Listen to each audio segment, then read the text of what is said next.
বিসমিল্লাহির রহমানির রহিম। আসসালামু আলাইকুম ওয়া রাহমাতুল্লাহি ওয়া বারাকাতুহু।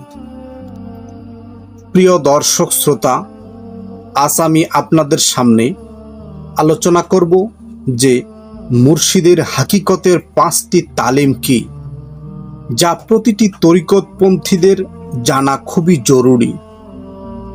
এই 5 তালিম না জানলে তরিকতের কোনো এলেম আমল বুঝতে পারবেন না।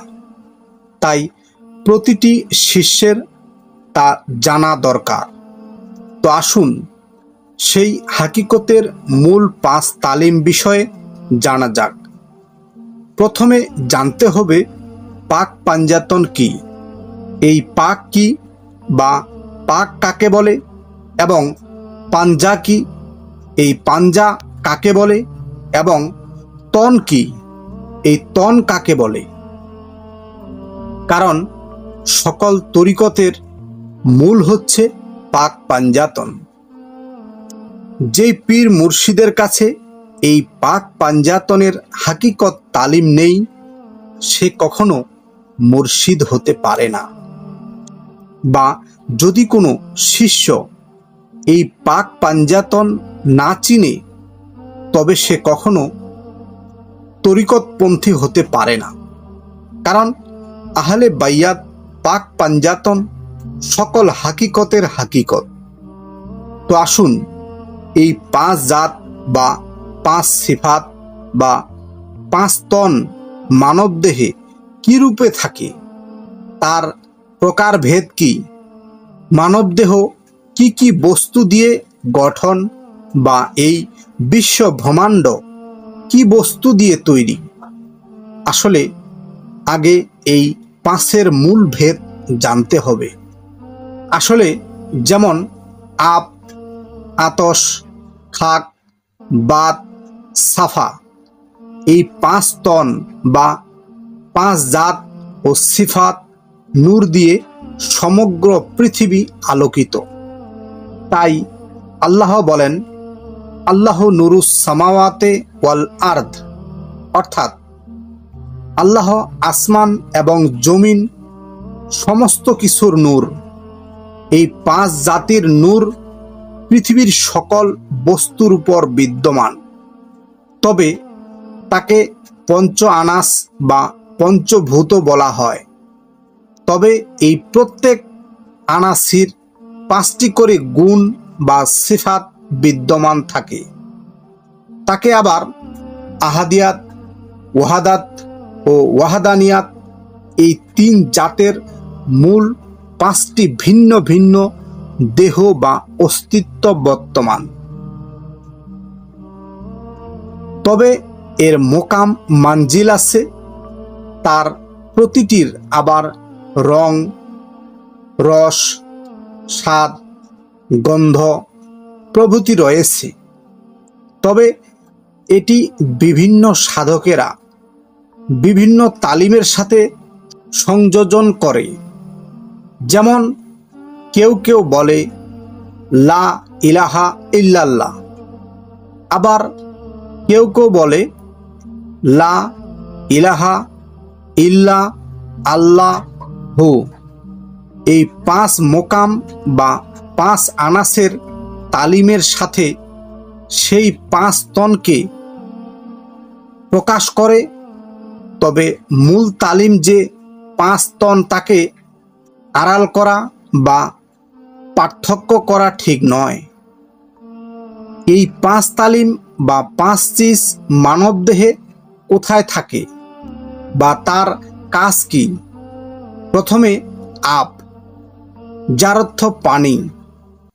তাই বিজ্ঞানীরা বলেছেন যে পৃথিবীটা হচ্ছে 3 ভাগ জল, 1 ভাগ স্থল। আসলে কি তাই? তাহলে একটু খোঁজ করা যাক এই মানব দেহটাতে যে সারা দেহে জল কতটুকু আছে আর স্থল কতটুকু। আসলে তাই সারা শরীরে 5 প্রকার জল আছে। আমরা জলকে ভাবি যে এক প্রকার জল,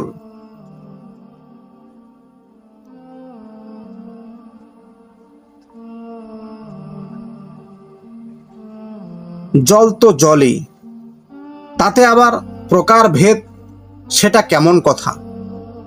আসলে তাই, এটাই তালিম। এরপর আতশ। এই আতশ মানে আগুন।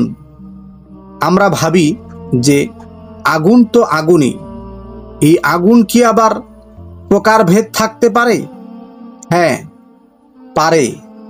এই আগুনেরও আবার 5 প্রকার আগুন আছে। তারপর খাক। এই খাক শব্দের অর্থ হচ্ছে মাটি। আমরা জানি যে মাটি 3 প্রকার, আসলে তা নয়। যেমন বেলে মাটি, দোআঁশ মাটি, এঁটেল মাটি।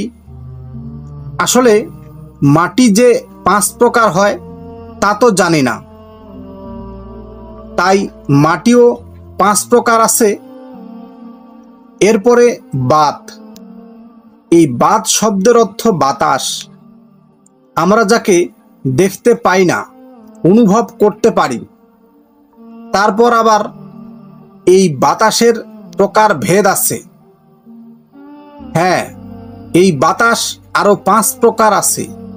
এরপর সাফা, যার অর্থ নূর।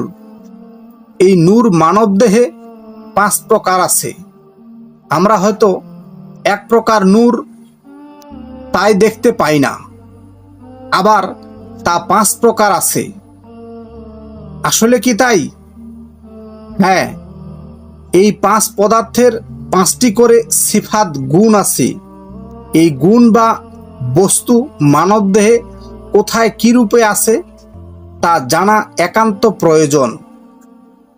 তাই এই 5 তন কি বা মানবদেহে এই পাক পাঞ্জাতন কি রূপে থাকে তার বিষয়ে আমার মহান মুর্শিদ বলেন যে আব তথা পানি। আর এই পানির প্রতীক হচ্ছে হযরত ইমাম হাসান রাহমাতুল্লাহ আলাইহি, এবং আতশ, যার অর্থ আগুন, যার প্রতীকী হচ্ছে মা ফাতিমাতুজ জোহরা, যিনি বেহেশতের সমস্ত মহিলাদের সর্দারনী। এবং খাক, যার অর্থ মাটি। এই মাটির প্রতীকী হচ্ছে ইমাম হুসেন। এবং বাত, যার অর্থ বাতাস। আর এই বাতাসের প্রতীক হচ্ছে মাওলা আলী কারামাল্লাহুল ওয়াজহু। এবং সাফা বা নূর, যার মধ্যে সারা পৃথিবী, সারা কুল কায়নাত, যাকে সৃষ্টি না করলে এই পৃথিবীর সকল কিছু সৃষ্টি হতো না।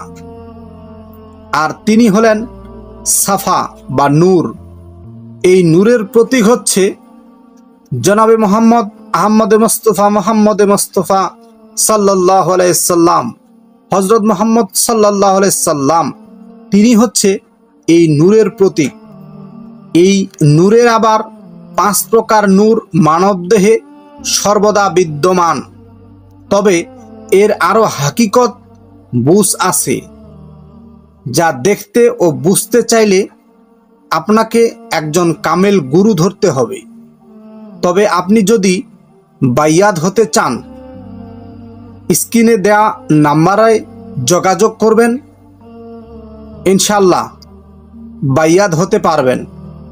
তো প্রিয় দর্শক শ্রোতা, আজ আমি আপনাদের সামনে আহলে বাইয়াত বা মুর্শিদের হাকিকতি 5 তালিম বিষয় নিয়ে যে আলোচনা করলাম, তা যদি আপনাদের ভালো লাগে তবে আমার ভিডিওটি আপনার ফেসবুক চ্যানেলে শেয়ার করবেন, এবং আমার চ্যানেলে নতুন হলে চ্যানেলটি সাবস্ক্রাইব করবেন।